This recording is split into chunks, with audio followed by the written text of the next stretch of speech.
Oke, ini teorinya siapa? Teorinya saya. Terserah. Bisa menjelaskan dengan detail teori lempeng tektonik batu. Iya, silakan. Tapi nggak tahu bisa nggak ya? Nggak apa-apa. Teori apa? Ini sebenarnya ini teori tektonik lempeng. Penyempurnaan dari teori amukan benua. Ya, silakan. Jadi teori amukan benua merupakan dari Albert yaitu benua yang saat ini dunia bersatu, benua yang saat ini dunia bersatu dan dikenal sebagai superkontinent yang bernama Pangea.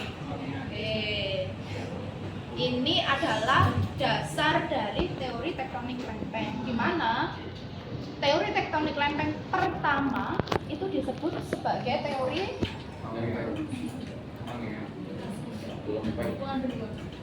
apungan benua. Siapa tadi yang jawab? Ya benar. Teori apungan benua, bahasa Inggrisnya itu apa? Kenapa Maulana? Bukan Jovan. Maulana, Bu. Bener Maulana ya? Iya. Iya. Apa tadi? Benua itu lebih dikenal dalam bahasa Inggris itu teori apa?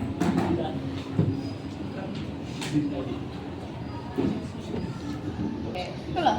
Jawab. Kontinental Apa? Coba jawaban. Yuk, kok sharp? Enggak, tapi kan Continental drift.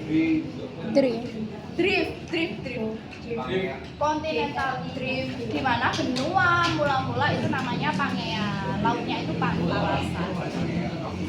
Dia bergeser, nah menjadi benua seperti saat ini. Adakah yang bisa menjawab mengapa teori ini masih relevan sampai saat ini?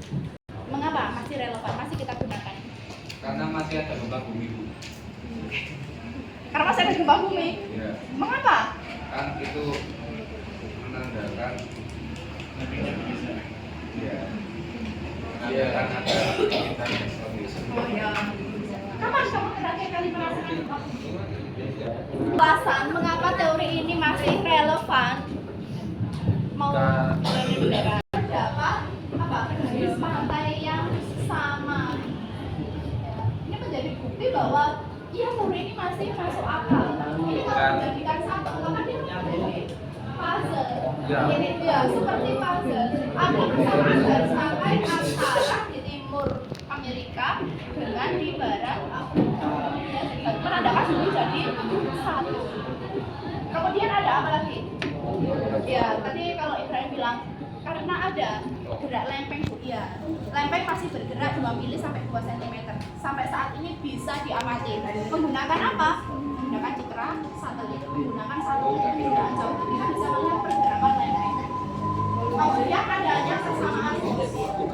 Jadi wilayah perbatasan ini itu ada kesamaan fosil. Persamaan fosil. Iya, fosil.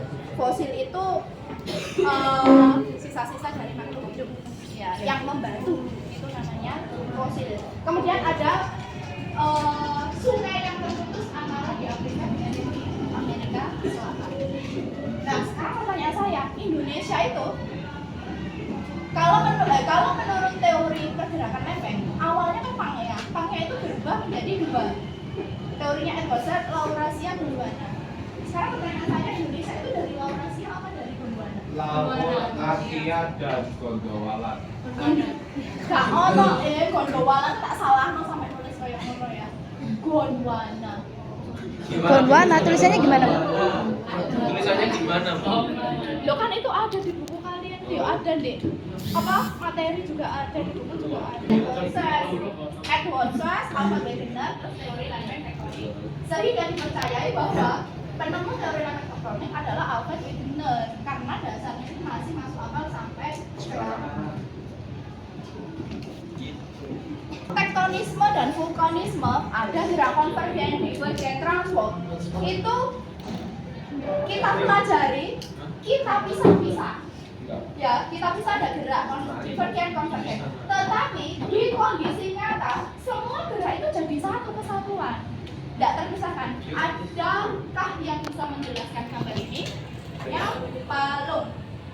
menjelaskan? Saya jangan-jangan bingung kamu. Trench atau palu? Palu adalah titik-titik. Coba harus pengertiannya. Palu adalah kayak lengkungan di dalam laut. Beneran. Palu Mariana itu lengkungan dalam laut. Lautan terdalam. Bukan cekungan. Terus apa? Yang paling simpel aja loh. Lautan terdalam.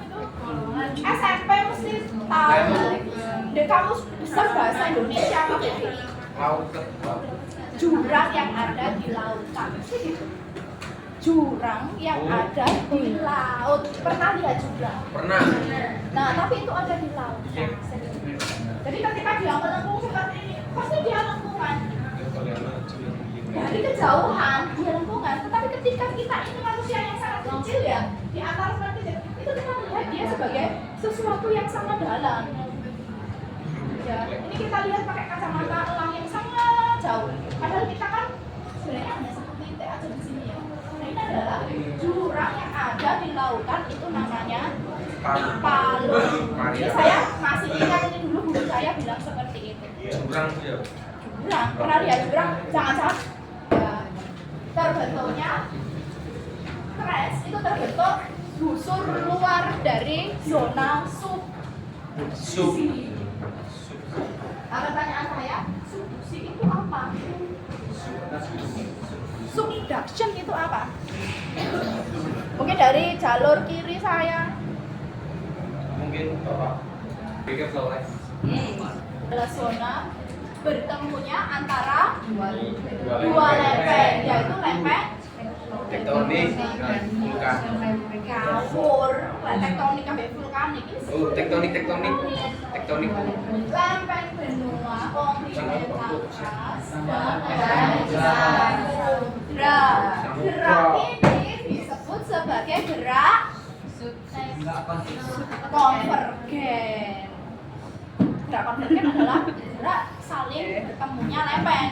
Tapi kalau subduction itu lempeng samudra sama lempeng benua menghasilkan jalur pegunungan berapi. Kalau antara lempeng benua dengan lempeng benua, dia menjadi pegunungan tetapi bukan jalur gunung berapi.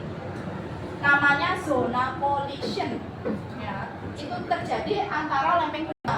Contohnya Himalaya itu terjadi karena konvergen antara lempeng Eurasia dengan lempeng India. Nah, ini contohnya dekat dengan kita, lempeng Indo-Australia dengan lempeng Eurasia adalah lempeng besar yang mengelilingi Indonesia. Meskipun di Indonesia ini juga dikelilingi oleh berbagai lempeng lainnya, tetapi semuanya adalah lempeng samudra, seperti lempeng Pasifik, nah, lempeng Samudra Hindia. Ya. Lempeng besar aktif, lempeng benua itu Eurasia. Maka akan terbentuk jalur pegunungan berapi. Ingat ya, sama-sama konvergen, tetapi antara benua dengan benua, antara benua dengan samudra menghasilkan bentukan alam yang berbeda. Ini harus kalian pahami. Mengapa? Karena ketika lempeng benua bertemu dengan lempeng samudra, apa yang terjadi? Yang terjadi apa? Mengapa kok harus terjadi zona subduction seperti ini? Karena dua karakteristik yang berbeda. Kerak benua itu silika apa? Silika aluminium apa magnesium? Silika aluminium. Yang lempeng samudra silika magnesium, dia tipis tetapi densitasnya berat. Ketika saling bertumbukan, lempeng benuanya dia naik, lempeng samudranya dia turun. Ketika dia turun, lapisan astenosfer atau yang cair panas ini akan bertemu dengan lapisan kerak samudra, mengakibatkan terjadilah dapur magma yang sangat banyak. Nah, ini menjadi pegunungan berapi. Jadi terjadinya proses vulkanisme itu diawali dari gerak tektonik konvergen. Apabila divergen dan transform, maka akan menuju ke materi orogenesa, epirogenesa, lipatan patahan. Ya.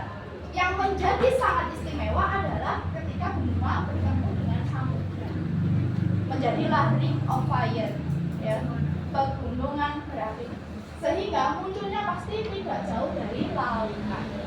Contohnya itu Pulau Jawa itu pegunungannya mesti dia ada di pinggir laut, tidak di tengah-tengah. Kalau kalian melihat pantai utara, ya pantai utara itu pasti akan tenang, berbeda. Ancol, Kenjeran, itu semua pantai utara tenang, tidak ada ombaknya. Tetapi yang di pantai selatan, karena busur luar dari zona subduction, dia akan membentuk palu yang sangat dalam. Berapa dalamnya tidak ada yang tahu, meskipun diketahui oh yang paling dalam itu di Palu Mariana, karena di sana ada lempeng Pasifik gitu ya. Tetapi kita juga tidak bisa melihat lempeng Jawa itu dalam apa.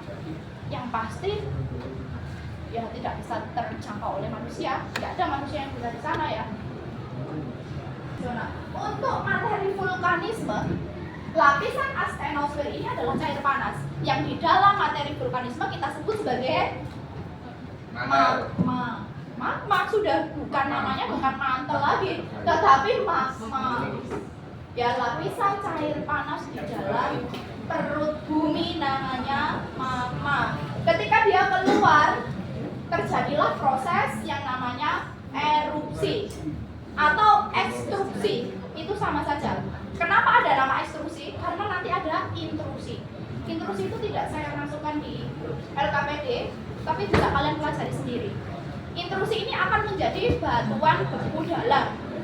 Ya, silakan masuk.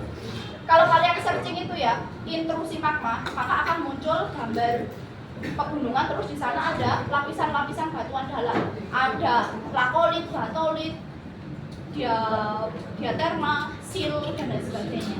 Itu bisa kalian pelajari sendiri. Ya, bagi saya itu konsepnya terlalu teknis, bisa kalian pelajari sendiri karena hafalan. Yang nggak bisa itu, karena soal saya nggak mungkin bentuknya itu sebutkan itu nggak bisa. Yang pasti jelaskan, analisislah, identifikasi, sehingga kemampuan kalian menuliskan yang bisa saya pahami itu yang menjadikan jawaban kalian benar. Tahu nih tentang teori continental drift, tahu, tetapi cara menjelaskan, kalian mendeskripsikannya sulit. Nah, itu yang harus kalian mulai pelajari, bagaimana cara menulis. Tapi tidak hanya geografi, transform ini ya patahan, lipatan itu berasal dari transform. Ada graben, horse, slang, patahan formal, patahan normal, block mountain itu adalah bagian dari patahan. Tidak perlu dihafalkan, dipahami saja. Wangi, siapa itu? Yang divergen ini. Divergen adalah gerak lempeng bumi yang saling menjauh. Nah, gerak lempeng bumi yang saling menjauh dia akan menjadi seperti ini, oceanic spreading ridge atau vulkanik dasar laut. Vulkanik dasar laut itu artinya ketika ini saling berjauhan, apa yang terjadi anak-anak?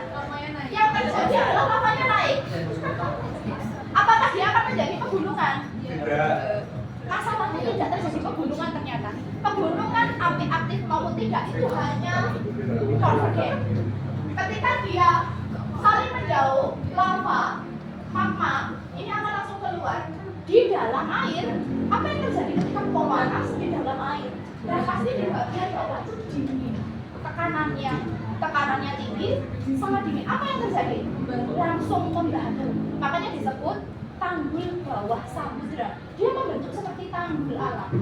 Jadi ada di sini bentuknya seperti tanggul. Kalau semakin besar dia menjadi pulau-pulau vulkanik.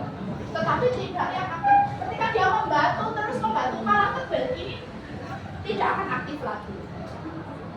Dia akan terus seperti itu. Makanya pembentuk lempeng samudra adalah batuan basaltis. Batuan basaltis ini anak-anak adalah batuan yang ada di dasar samudra. Kalau kalian pergi ke Malang Selatan, itu kan melihat gamping-gamping putih.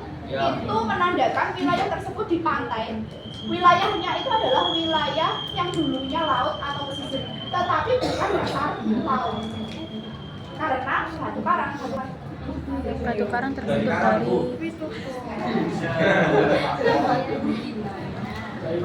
batu terbentuk dari apa? Tanah. Alah, malah batu. Dari magmanya. Selesai sudah materi Dari saya magmanya. ini, kalau kamu bilang itu balik aku jelas no. dari magmanya. Dari apa?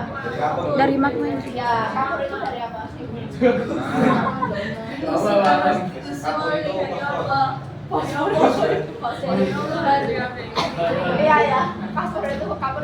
Jadi ketika di laut itu semua terjadi pengendapan oleh cangkang-cangkang hewan dan lain sebagainya, maka dia membentuk batu karang. Batu karang itu putih kan ya, biasanya ya ada sih batu karang yang nggak putih, tergantung dari hewan laut atau tumbuhan laut ya, hewan atau tumbuhan yang ada di sana yang membantu itu tadi. Dia kan menyerap garam, menyerap merkuri dan lain sebagainya. Hah? Iya, menyerap, semuanya itu diserap. Kalau dalam biologi nggak tahu istilahnya apa ya, maka dia akan membentuk seperti apa itu batuan. Padahal nanti di dalamnya ada kerang-kerang kan, itu ada kulit cangkang kerang. Itu menandakan wilayah tersebut dulunya adalah laut, tetapi bukan dasar laut. Batuan basaltis yang ada di dasar laut itu jarang sekali ditemui ada di daratan. Kalau sampai itu di daratan, menandakan wilayah itu dulunya Laut. dasar laut paling dalam. Dan ini ada di Jawa. Di Jawa itu ada di wilayah Karangsambung, perbatasan Jawa Barat, Jawa Tengah dengan Jawa Barat. Saya pernah melihatnya karena daerah Karangsambung itu sekarang dijadikan laboratorium alam geografi UGM.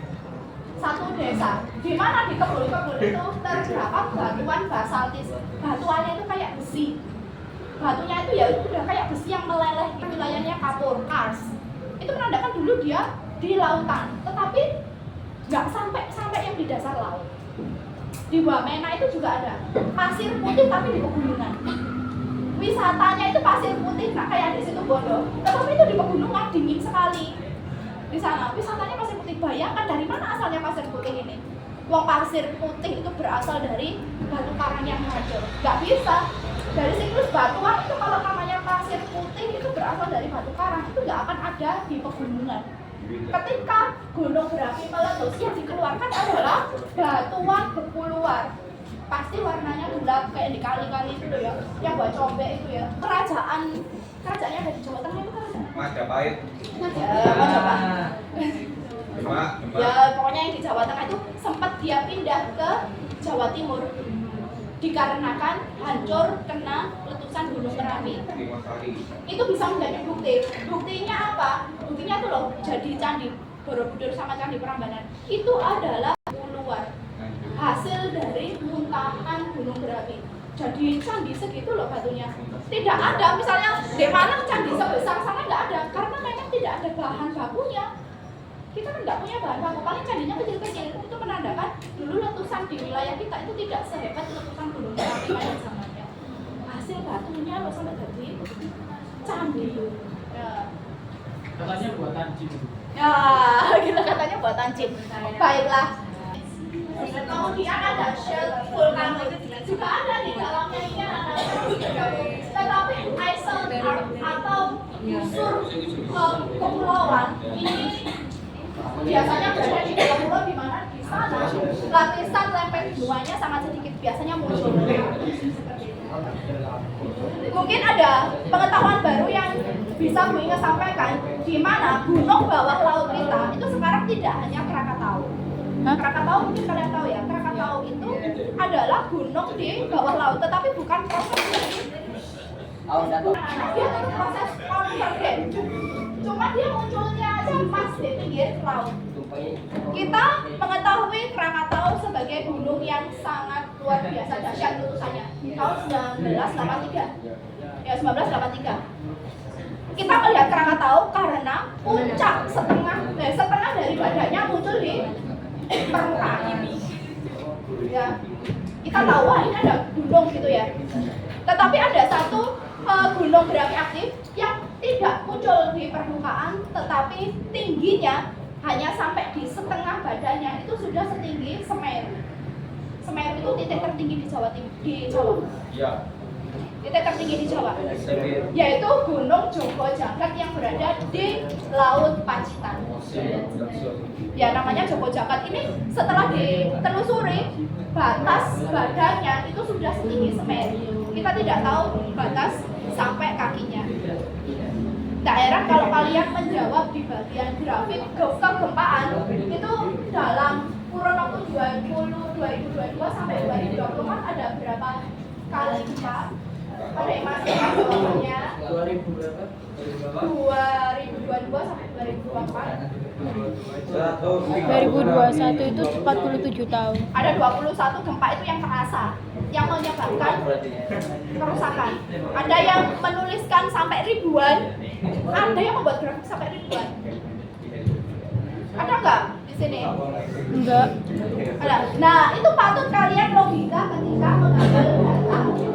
Kalau sampai datanya ribuan, apa yang terjadi? Manusia yang pasti ya. Tektonisme itu sangat bagus ya Nana ya. Tanpa ada tektonisme, tanpa ada vulkanisme, proses alam itu tidak akan terjadi. Nah ini saya menuju ke pedosfer atau horizontana. Pedosfer, pedos itu tanah. Itu pedo cerita, Nah, Dia lanjut terus dong. dalam materi pedosfer. Sekarang misalnya adikmu itu tanya, anak kecil itu tanya siapa ya? Tanya ke ditanya nih, Mas, Tanah itu terbuat dari apa? batuan yang melapuk ya, dari batuan yang melapuk. Sekarang pertanyaan saya, batuan itu terbuat dari apa? Buat dari magma. Magma yang mendingin, magma yang mendingin, baik itu batuan luar maupun batuan dalam. Dia melalui proses pelapukan, yaitu pelapukan batuan. Nah, batuannya kan ada dua jenis, batuan beku dalam sama batuan beku luar. Batuan beku luar ini terdiri dari 3 jenisnya, yaitu batu beku,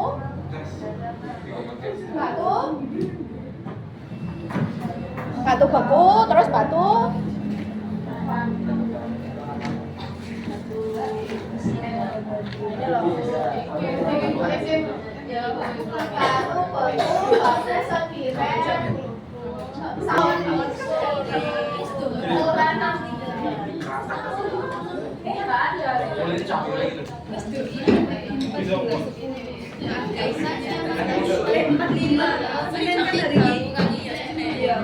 tidak terlepas dari siklus batuan. Ya. Ada yang cepat, ya yang cepat itu adalah wilayah-wilayah yang dekat dengan pegunungan berapi, di mana ketika gunung tersebut mengeluarkan material yang berupa debu.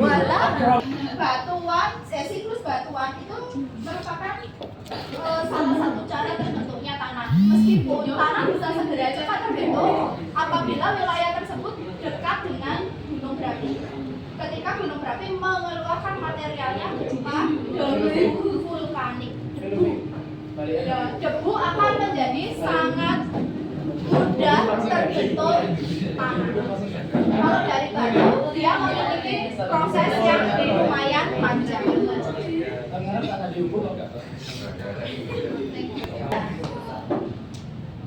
Jadi berasal dari batuan beku yang mengalami pendinginan.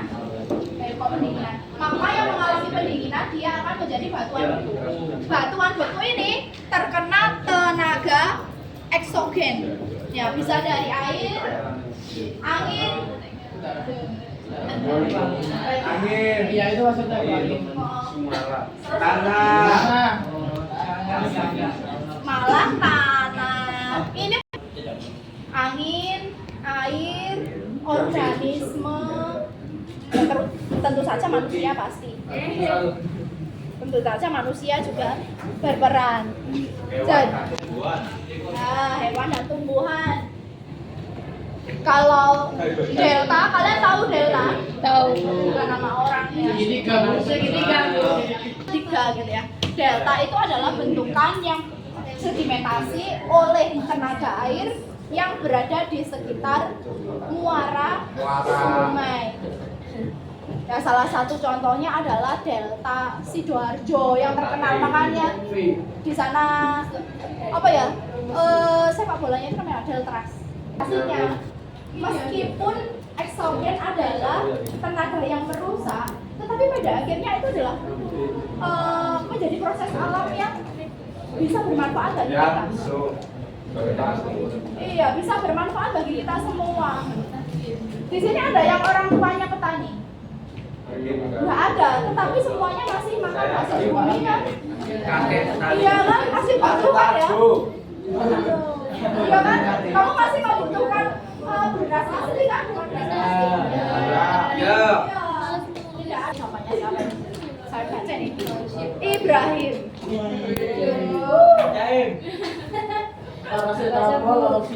Apa beda? Tenaga pengubahnya apa ini? Suhu, air, Angin. angin. Tenaga pengubahnya suhu, air, angin, dia berubah menjadi hidrogen kikil. Melakukan kimia, proses reaksi kimia ini apa? Erosinya air. Nama erosinya ablasi. Kalau kalian cari itu ablasi yang termasuk dalam geografi. Kalau cuma kalian cari ablasi, mulai mesti aneh-aneh. Tapi dalam siklus batuan dan lain sebagainya. Jenis erosi arus laut tadi, bener ya? Ya, Bu. Arus laut namanya ablasi. Jenis erosi oleh glitter atau es namanya eksarasi. Jenis erosi oleh angin, nama erosinya deflasi. Contohnya itu yang di gambar, yang di halaman depan ya, yang di depan ini adalah deflasi. Anginnya tenaga bumi. Oke. Kan di padang gurun itu proses eksogenisasi oleh angin atau deflasi itu sangat besar, sehingga terbentuk padang gurun yang sangat besar. Salah satunya gurun sana. Sekarang saya tanya, apa sih manfaat gurun? Bagaimana kalau perubahan iklim gurun itu nanti tiba-tiba jadi padang rumput gitu? Kira-kira Kiamat, Bu. Nah, sekarang fungsi gurun itu untuk apa sih? Terus manfaat apa? Udah tadi ya. Ya, maksudnya Bu. Iya, apa yang terjadi? Hutan Amazon itu akan hilang karena mineral-mineral debu yang terbawa itu berasal dari gurun di sebelahnya. Hutan Amazon itu terbentuk karena wilayahnya adalah daerah tangkapan hujan. Gurun terbentuk karena wilayahnya bayangan hujan. Jadi bayangan hujan itu akan membentuk gurun yang sangat besar. Tetapi di sebelahnya itu akan membentuk daerah hujan. Ini mengakibatkan sebelahnya hutan Amazon, di sebelahnya lagi itu padang gurun. Terkena debu halusnya ini mengandung banyak mineral yang menimbulkan hutan Amazon. Apa jadinya ketika padang gurunnya turun? Maka hutan Amazon tidak akan tertelisih dengan baik. Ini yang menjadi kekhawatiran kita ketika perubahan iklim itu terjadi. Kalau perubahan iklim terjadi, gurun jadi padang rumput, kira-kira Indonesia jadi apa ya? Kan ada batu, kepulauan. Dia nanti kalau melapuk, kalau nggak kuat kena panas dan tekanan jadi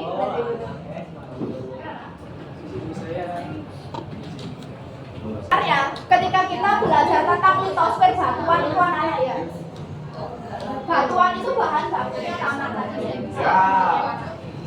Manusia ini terbuat dari Batu. dari tanah. Kalau tanah asalnya dari batu kan berarti Batu gelap, batu bercangkung. Kita dari api. Oh, iya. Sudah. Jadi anak-anak Baik dari api, Bu. itu bisa dilihat dari siklus batuan. Siklus batuan itu batuan beku. Dia bisa berubah kalau kena tekanan yang panas. Kalau nggak kena tekanan dan panas, dia akan tetap jadi Batu tanah. Batu ya nggak, itu loh ya nggak jelas deh di sungai itu ya. Tetapi ketika dia kena tekanan, nggak kuat, hancur jadi kerikil. Setelah dari kerikil, dia hancur jadi pasir. Pasir dia jadi tanah. Jadi tanah kalau dia subur maka akan bermanfaat bagi orang lain. Ya ini seperti manusia. Kamu mau proses yang ya mau proses hancur dulu apa proses nggak hancur? Sekarang Hancur. saya. Hancur. Kalau proses nggak hancur ada anak batuan batu.